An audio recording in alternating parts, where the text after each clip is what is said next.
Assalamualaikum warahmatullahi wabarakatuh. Hari ini kita masuk materi bab 7, yaitu mari mengenal Rasul-Rasul Allah. Tapi sebelum kita mulai pelajaran, kita berdoa terlebih dahulu ya. Bismillahirrahmanirrahim. Rabbi zidni ilma warzuqni fahma. Amin ya rabbal alamin. Subbab materi yang akan kita pelajari hari ini adalah pengertian Nabi dan Rasul, pengertian iman kepada Rasul, dan Rasul-Rasul yang wajib kita ketahui. Nabi menurut bahasa artinya orang yang diberi berita atau yang menerima berita. Nah, menurut istilah, Nabi adalah seorang yang menerima wahyu dari Allah yang berkenaan dengan syariat agama, tetapi tidak harus disampaikan kepada orang banyak atau kepada umum. Jadi di sini Nabi itu adalah orang yang menerima wahyu tetapi tidak untuk disampaikan kepada umatnya. Dia tidak wajib untuk menyampaikan kepada umatnya atau kepada orang banyak. Nah, kalau Rasul menurut bahasa artinya utusan atau orang yang dikirim untuk suatu tugas. Menurut istilahnya, seseorang yang menerima wahyu dari Allah berkenaan dengan syariat agama dan ditugaskan untuk menyampaikan kepada orang banyak. Jadi, perbedaan antara Nabi dan Rasul itu terletak di wahyunya. Jadi, kalau Nabi itu menerima wahyu tidak untuk disampaikan kepada umat, tapi kalau Rasul itu menerima wahyu untuk disampaikan kepada umatnya. Sampai di sini sudah paham ya perbedaan Nabi dan Rasul? Oke, pasti sudah lah ya. Beriman kepada Rasul berarti mempercayai dan meyakini dengan sepenuh hati bahwa Allah Subhanahu wa Ta'ala telah memilih dan mengutus beberapa orang pilihan sebagai Rasul. Mereka menerima wahyu untuk disampaikan kepada umatnya. Nah, wahyu ini berupa apa aja? Nah, wahyu ini berupa perintah dan larangan. Yang selanjutnya, umatnya atau kita semuanya ini bisa menjalankan perintah Allah dan menjauhi larangannya. Misalkan saja, Nabi Muhammad menerima wahyu berupa perintah sholat.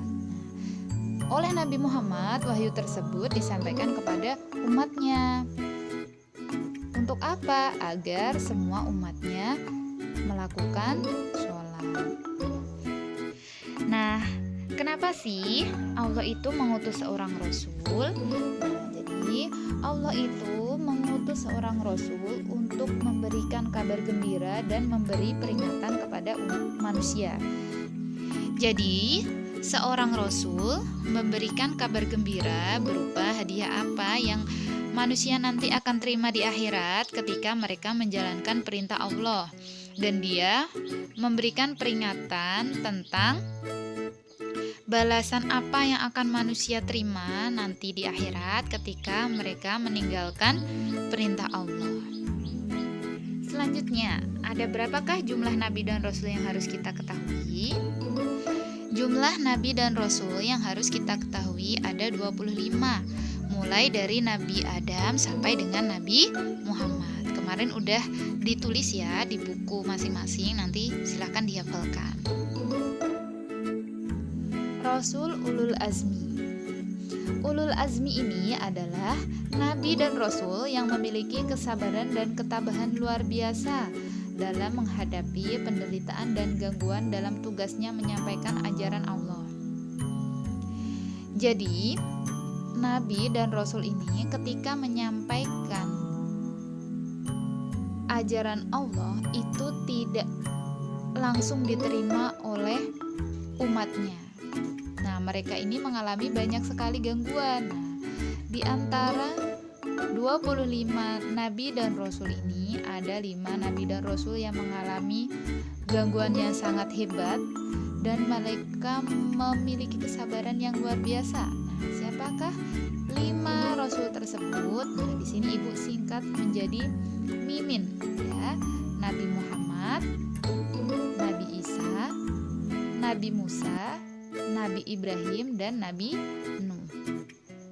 Kelima rasul ulul azmi ini sebenarnya mereka juga dikaruniai mukjizat oleh Allah.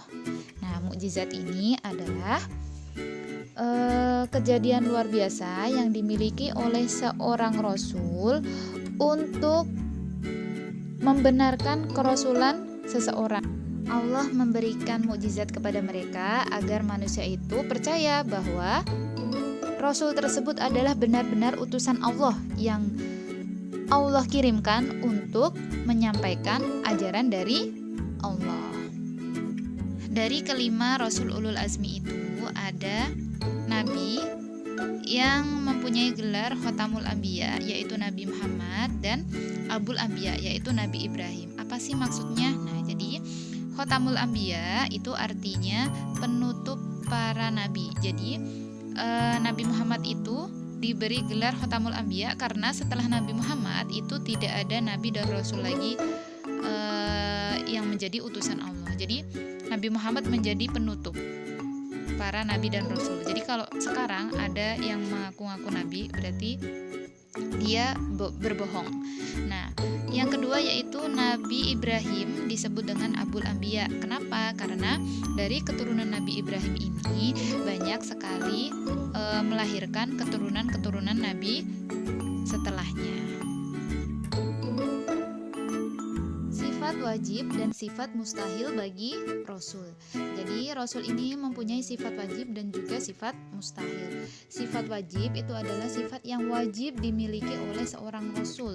Nah, kalau sifat mustahil itu sifat yang tidak mungkin ada pada diri rasul. Ada 4 sifat wajib dan 4 sifat mustahil bagi rasul yang wajib kita ketahui. Yang pertama, sidik, yaitu benar. Yang kedua, amanah atau dapat dipercaya. Yang ketiga, tablik atau menyampaikan. Yang keempat, fatonah atau cerdas.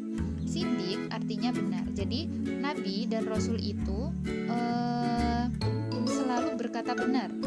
Dia tidak pernah berkata dusta. Nah, jadi lawan dari sifat sidik yaitu kizib atau dusta. Sifat wajib rasul yang kedua yaitu amanah atau dapat dipercaya. Jadi nabi dan rasul itu pasti mempunyai sifat amanah atau dapat dipercaya. Dia tidak mungkin berkhianat. Nah, dia tidak mungkin menjadi seorang penipu. Yang ketiga yaitu tablik atau menyampaikan. Nah, jadi seorang nabi dan seorang rasul itu selalu menyampaikan ajaran dari Allah. Dia tidak mungkin mempunyai sifat hitman atau menyembunyikan. Dia tidak mungkin menyembunyikan ajaran agama Allah. Disembunyikan untuk dirinya sendiri, disimpan untuk dirinya sendiri. Jadi seorang rasul itu akan menyampaikan ajaran Allah kepada umatnya. Jadi tidak mungkin dia menyembunyikan ajaran Allah. Yang terakhir yaitu fatona atau cerdas. Jadi seorang nabi dan rasul itu tidak mungkin punya sifat baladah atau bodoh.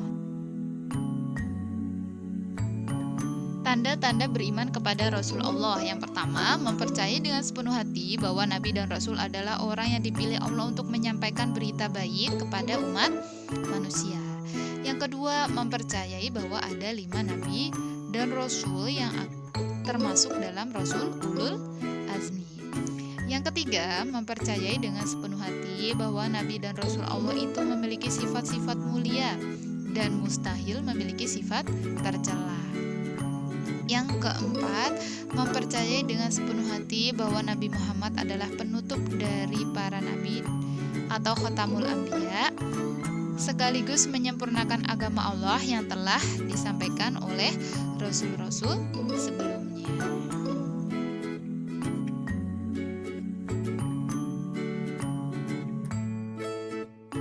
Fungsi beriman kepada rasul-rasul Allah antara lain, yang pertama, sebagai perantara atau wasilah untuk memperoleh ajaran yang benar berdasarkan wahyu yang diturunkan oleh Allah. Yang kedua, sebagai langkah berhati-hati dalam bertindak. Dan yang ketiga adalah sebagai suri tauladan atau uswatun hasanah. Cukup sekian pertemuan kita hari ini, kurang lebihnya mohon maaf. Assalamualaikum warahmatullahi wabarakatuh.